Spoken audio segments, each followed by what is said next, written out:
ये बच्चों स्टार्ट करते हैं क्वेश्चन नंबर 3। कह रहा है can a quadrilateral ABCD be a parallelogram if, देखो कह रहा है कि एक क्वाड्रिलेटरल है ABCD। अब उसमें कुछ कंडीशंस दी हुई हैं, ठीक। पार्ट 1 लेते हैं। पार्ट 1 में क्या कंडीशन दी है, angle D plus angle B is equals to 180। सुनो ध्यान से भाई, क्वाड्रिलेटरल है ABCD, ठीक है। तो ABCD एक क्वाड्रिलेटरल है, तो वो ये कह रहा है कि बताओ क्या ये क्वाड्रिलेटरल पैरेललोग्राम हो जाएगा या नहीं हो जाएगा। कब?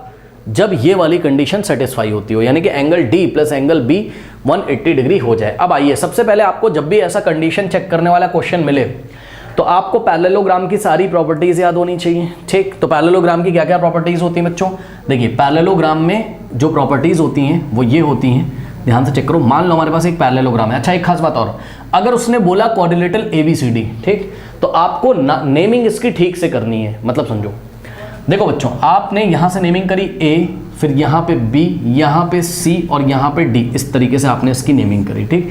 तो आपको बच्चों ऐसे या तो क्लॉकवाइज चल लो ABCD और या तो एंटी क्लॉकवाइज चल लो। गलत मत कर देना, मैं क्लॉकवाइज चल रहा हूँ। A के बाद B, B के बाद C, C के बाद D, जिस ऑर्डर में उसने बोला है उसी ऑर्डर में आप नेमिंग करोगे ABCD, ठीक। कोई बच्चा ऐसे ना कर देना, नहीं तो गलत हो जाएगा। चेक कर लो, आपने पता लगा A यहाँ लिखा और B यहाँ लिखा और C यहाँ लिखा और D यहाँ लिखा, रॉन्ग हो जाएगा। आप चेक कर लो, ऑर्डर में नहीं है ये। A के बाद C आ रहा है, रॉन्ग हो गया। A के बाद क्या आना चाहिए था, B, तो ACBD बना दिया आपने। उन्होंने क्या बोला था, ABCD, ठीक, ओके। तो ऐसा नहीं करेंगे, या तो क्लॉकवाइज चल लो या तो एंटी क्लॉकवाइज। मतलब समझो, या तो यहाँ पे B करो और यहाँ C कर लो, ये भी करेक्ट है ABCD। और ऐसा भी आप कर सकते हो, चेक कर लो। अगर आपको एंटी क्लॉकवाइज चलना है ना, एंटी क्लॉकवाइज मतलब जिधर घड़ी चलती है उसके ऑपोजिट, ऐसे, तो A के बाद B यहाँ आ सकता है, C यहाँ आ सकता है और D यहाँ आ सकता है। तो या तो ऐसा कर लो या तो वैसा कर लो, जैसा मैंने पहले किया था। चलो ऐसा ही कर लो, क्या दिक्कत है ना। लेकिन ऑर्डर में होना चाहिए ABCD या तो ABCD, समझ गए। अब कंडीशन क्या दी है उसने बोला angle D plus angle B 180, ठीक है, चेक करेंगे। लेकिन इसके पहले हम आपको पैरेललोग्राम की प्रॉपर्टीज रिवाइज करा देते हैं। पैरेललोग्राम में ऑपोजिट साइड्स इक्वल होती हैं, यानी कि AD का लेंथ BC के इक्वल होगा, AB का लेंथ CD के इक्वल होगा, और ऑपोजिट एंगल्स इक्वल होते हैं, यानी कि एंगल A इक्वल होगा किसके, एंगल C के, और एंगल B इक्वल होगा किसके, एंगल D के। और क्या होता था, और एडजेसेंट एंगल सप्लीमेंट्री होते थे, ठीक है, यानी कि एडजेसेंट एंगल का सम कितना होता है, 180 डिग्री। अब ये एडजेसेंट एंगल क्या होते हैं, ऑपोजिट तो समझ में आ रहा है कि एंगल A एंगल C के equal, angle B angle D के इक्वल, ठीक, ओके बच्चों। बट यहाँ पर जो एडजेसेंट एंगल है वो कौन कौन से, B और C। क्यों सर, एडजेसेंट एंगल कैसे पहचानते हैं, किसी भी एक साइड को ले लो, तो हमने BC को ले लिया और साइड के एंड पे जो एंगल आ रहे हैं, चेक करो BC के एंड पे कौन कौन से एंगल आ रहे हैं, एंगल C और एंगल B। तो एंगल C और एंगल B का जो सम होगा वो 180 होगा, ठीक। तो ये दोनों प्रॉपर्टी आपको पक्का पता होनी चाहिए। एडजेसेंट एंगल का सम कितना होता है, 180, यानी कि एडजेसेंट एंगल्स आर सप्लीमेंट्री, और दूसरा ऑपोजिट एंगल्स आर इक्वल, ठीक। इसी तरीके से और कौन कौन से एडजेसेंट एंगल है, चेक कर लो, C और D, क्योंकि CD वाली जो साइड है इसके एंड पे कौन कौन से एंगल आ रहे हैं, D और C, तो C प्लस D कितना हो जाएगा, 180, ठीक। ये प्रॉपर्टी मैं आपको बार बार बता चुका हूं, जो बच्चे क्वेश्चन नंबर 2 देख के आएंगे उन्हें पता होगा।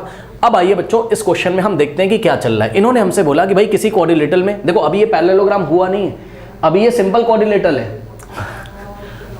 चलो ये तो चलो हमने आपको पैरेललोग्राम दिखाया, कोई दिक्कत नहीं है, लेकिन वो आपसे ये कह रहा है कि बेटा एक आपके पास क्या है, एक क्वाड्रिलेटरल है, सिंपल एक क्वाड्रिलेटरल है। ये देखिए A B, हाँ ऐसा कर लो, चलो A B और C anti clockwise ABCD।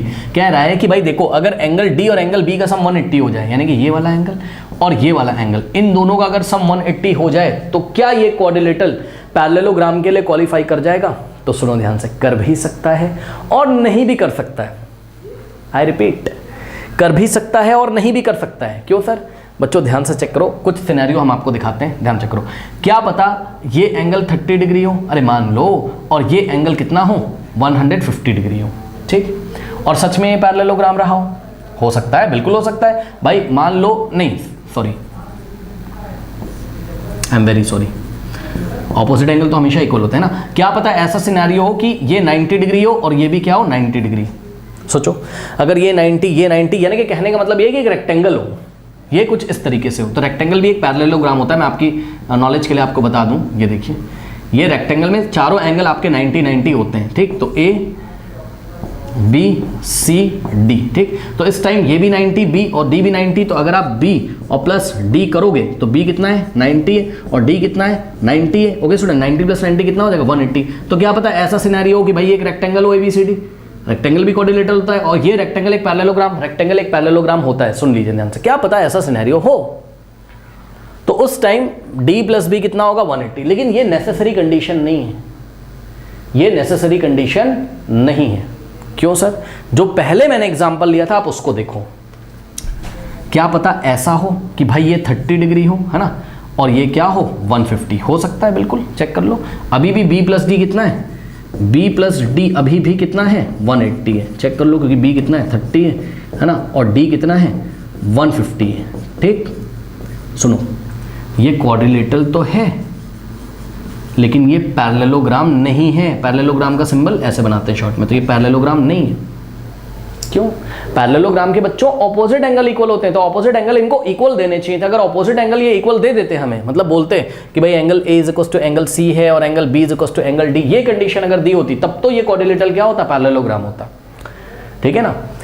Okay, तो ये जो कंडीशन दी इसमें तो ऑपोजिट एंगल का सम कितना दिया उसने हमें 180 डिग्री। ऑपोजिट एंगल कौन कौन से हो गए, बी और डी। चेक कर लो, जब आप ठीक से फिगर बनाओगे तो आपको दिखाई पड़ेगा बी और डी का सम 180 दिया हुआ है। बेटा हमने कहीं पे ये नहीं पढ़ा है कि ऑपोजिट एंगल का सम 180 होता है, ना ना ना, एडजेसेंट एंगल का सम 180 होता है। हाँ, अगर इसने दिया होता आपको कि बी प्लस सी 180, तब तो हाँ ये पैरेललोग्राम हो जाता, ठीक है। तो आई थिंक आपको समझ में आया होगा। अच्छा, क्या ये किसी स्पेशल कंडीशन में पैरेललोग्राम हो सकता है? हाँ हाँ हो सकता है। कब? जब ये रेक्टेंगल हो या ये स्क्वायर हो। चेक कर लो, ये देखिए स्क्वायर हो, तो स्क्वायर, अगर ये क्वाड्रिलेटरल स्क्वायर है, मान लो A B C D, square के भी चारों एंगल्स 90 90 90 90 होते हैं, तो उस टाइम बी भी 90 डी भी 90, तो बी प्लस डी 90 प्लस 90 180 हो जाएगा, ठीक है।